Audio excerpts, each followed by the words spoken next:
From the Weather NorCal Command Center, this is your evening update. You want to go where to buy a new refrigerator? Steve's A to Z Appliance in Cottonwood? In Cottonwood? Just a 10-minute drive. And they'll save us money. New and used, honest, reliable, factory-trained repair service and parts, and they'll save us money. And dispose of this thing? We gotta make the short drive to Steve's A to Z. Thanks, hon. Steve's A to Z Appliance, front and main streets in Cottonwood. Drive a little, save a lot. Well, good evening, everyone. Let's take a look at Kruger's Quickcast just so you can get a quick look at the forecast so you don't have to watch all of the details if you don't want to stick around for that. But be sure to stick around for that because we'll be going into that here after Kruger's Quickcast. Let's take a look at tonight, and yes, another cool night. Temperatures probably most likely in the low 60s for most of us in the valley tonight into tomorrow morning. I expect 40s, even some low 50s in there for the higher elevations. Low to mid 50s tonight here for the coast. As we head out the door tomorrow morning for your August 15th, you'll be looking at, of course, those clear skies for the valley. There may be a little bit of haze and smoke towards the valley, but there you can see mid 60s by 8 o'clock tomorrow morning. Mainly cloudy skies with some of that fog along the coast. Mainly mid 50s, though, for most of the higher elevations tomorrow morning. Let's take a look at Futurecast, and we could be looking at the potential for a few afternoon thunderstorms again for some of the higher elevations, in particular for Modoc County, but even parts of Siskiyou and northern Trinity County may see some light activity here, but for the most part, it'll be to the north of the valley. Take a look at that smoke forecast here as we take you into tomorrow. Another plume of smoke will most likely develop, of course, pending on the Boise fire activity, but as we go through the evening, some of that smoke may work its way down into the north end of the valley by tomorrow night. Temperatures tomorrow about the same, looking at upper 80s to low 90s in the valley. There's that chance for a few thunderstorms in Modoc County. We may see a little bit of activity in Siskiyou and even northern Trinity County, but the best chances will be off into Modoc County. Still looking at those low to even some mid 60s out along the coast for your daytime highs. Taking a look at your 7-day outlook for the valley, those temperatures are going to be mainly in the low to mid 90s. The coolest day of the week will be on Sunday. I think most of us, if not all of us in the valley, will basically be in the upper 80s for those daytime highs. Have that chance for showers on the coast on Saturday, not to mention the inland areas and Trinity County. That's due to a broad area of low pressure, which we'll get into a little bit later here in our deeper dive forecast. Looking at your Mount Shasta forecast, there's that chance, maybe even on Friday, but then again, that area of low pressure to our west on Saturday could bring some showers off towards Mount Shasta, but not necessarily for Modoc County or the eastern mountains. All right, let's go and take a look at our weather headlines as we get into the deeper dive forecast. And what we're seeing here is this: cooler weather will last well into next week. Now, I do expect a chance for some isolated mountain thunderstorms here over the next few days. For now, I don't have any thunderstorms in the forecast for Friday, but that may change. We'll see. We've got the possibility for some stronger winds going into the weekend, in particular around Friday through the weekend and maybe even into the early parts of next week. But speaking of next week and looking at the long range, I'm not seeing any heat waves heading our way anytime soon. All right, we take a look at those winds here, and what you'll notice here, I did put the Boise fire here as a point of reference as well as the Park fire. And what you'll notice here, we want to really look for any greens, because what that's saying is that the winds could possibly be 20 miles per hour or higher. As we get in those yellows, and now we're talking 30. So this is why I'm a little concerned about that elevated fire danger again going into Thursday. But the good news is by Friday, I'm expecting kind of across the board those weaker winds, and it looks like we're kind of within that blue to green category, so say around 10 to 15 miles per hour for the Boise fire, and there you can see those winds coming in from the south for the valley. But again, overall, we're just seeing those winds a little bit weaker than we've seen over the last few days. And the humidity, well, of course, it's still fairly low for parts of the valley in particular, but it is higher than it was last week. Last week, we were down to the single digits. Now we're well into the teens here. So that certainly does help in those firefighting efforts. So with those stronger winds on Thursday, you'll notice up towards the north and west side of the valley, moderate to high fire danger. But as we go into Friday, as I mentioned, overall the winds are dying down. So you'll see basically anywhere from low to barely within that moderate category, especially in the valley. Now, again, we talked about that smoke. Now, I do expect that by tonight and tomorrow morning, some of it may drift southward. So as we're waking up tomorrow morning, at the north end of the valley around Redding, maybe even Red Bluff, maybe a little bit of haze, maybe that faint smell of smoke, but most of that smoke will be off to the north. You can see around Bernie and, of course, in the vicinity of the Boise fire.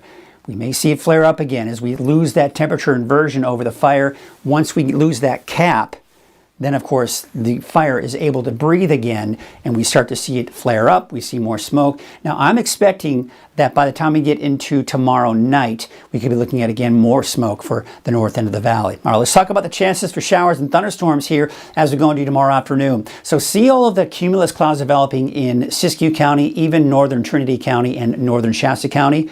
These areas could see a stray shower, maybe even an isolated thunderstorm. But the highest instability and most available moisture will most likely be in Modoc County. And really, when we go into Friday, what you'll see here is that we'll once again see those cumulus clouds developing in the afternoon for many of the mountain locations, especially for Siskiyou, Modoc, Lassen, and even northern Trinity County. Could that mean a stray shower or thunderstorm? Certainly, but Futurecast really not picking up on a lot of activity. Then we've got a bigger area of low pressure off to our west. The positioning of that low will still determine when and where and how much rain we get, but we could certainly be looking at the potential for some rain for the north and west side of Northern California before that moves on out by Sunday. And all of next week is looking dry. However, we've got another spinning area of low pressure here that will eventually, by mid to the latter part of next week, will push off to our north, and then we start to see the winds die down and the chances for rain decrease as well. Let's take a look at that cooler air. So the cooler air over Canada is going to break off. A piece of energy will break off, and that will move off to our north and west by the end of the week. So a couple of things to take into account with this. With that flow around that area of low pressure, we get more of a southwesterly flow of winds even at the surface. Now, what I'm concerned about is that could elevate the winds to gusty 20 to 30 mile an hour winds. Now, if we had to choose between a north or a southwest wind, we would choose this. That's because the wind is coming from the ocean. Now, it's a cold ocean, so we don't see a lot of moisture come from it, but it does help to at least increase that humidity by just a little bit. Now, that's also a colder wind as well. So as we cool the temperatures down, get more of a delta breeze, that also helps in the firefighting efforts. But bottom line, the fires don't care if the winds are from the north, south, east, or west. As long as there's winds giving the fire that oxygen it needs to burn in a healthy way, bad for us, right, is those winds. So we got to watch those winds here closely as we go into the end of the week. And not to mention through the weekend, this area of low pressure is going to kind of wobble back and forth as we go through the weekend. And then eventually what will happen is it'll continue to wobble into early next week, even through next Tuesday. So what will happen is by the time we go into Wednesday, Thursday, that area of low pressure will kind of push up to our north and eventually continue to push to the east. Now what that's going to do is help to keep this heat from building in, and that's why our temperatures should stay below normal for the extended period. The Climate Prediction Center has us in the cooler than normal category over the next 10 days or so. Now looking at that 10-day trend, we continue to see the dip sometime around the weekend, early next week. That's when we expect some of the coolest temperatures, right? Upper 80s to about 90, but then they start to kind of level out in the low to mid 90s here as we do take you through next week. Again, keeping it below normal for this time of the year. Let's take a look at those wave heights. They really haven't been that much of a concern or an issue for those of you that do need to be on a small boat. As we go into your Friday, you'll see really not changing much there either. So let's take a look at what we expect here for tonight. Temperatures, you know, this may be overdoing it, especially for Redding. I'm expecting maybe some low to mid 60s for those overnight lows in the valley, and for the mountains, mainly in the 40s. So it's going to be another night where you can maybe open those windows, smoke pending, to maybe let in some of that cooler air to kind of give that air conditioner a break, and not to mention your utility bill a bit of a break too. All right, let's take a look at your Trinity County neighborhood forecast. Now you'll notice on Saturday, got a chance for showers there. Now keep in mind, Thursday and Friday are still 2 days to watch as far as the potential for a stray shower or a thunderstorm. But it's going to be very much few and far between. So the chances of anybody in Trinity County seeing any rain are very slim. It's Saturday that you've got the best chance, at least for some measurable rainfall. That's the case for the North Coast as well. It's Saturday that we got that chance for showers as that low pressure kind of parks itself just off the coast. That'll be the case heading north as well. 66 for Smith River tomorrow, 81 for Hoopa, and Orleans about 81 degrees.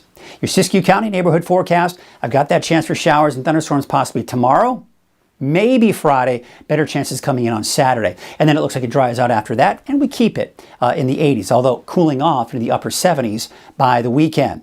Your Modoc County neighborhood forecast, so temperature about 80 degrees for Fort Bidwell, 77 for Tule Lake, and 81 for California Pines. There's that chance for showers and thunderstorms tomorrow, maybe Friday, but Saturday, you'll notice, I don't have that chance for showers in there. That's because most of the rain on Saturday will be to the north and west of the valley, so even the eastern mountains will most likely be dry on Saturday as well. We take a look at your valley neighborhood forecast to the south with temperatures upper 80s to around 90 degrees. 90 degrees for Los Molinos, Corning about 89, Durham 89 degrees.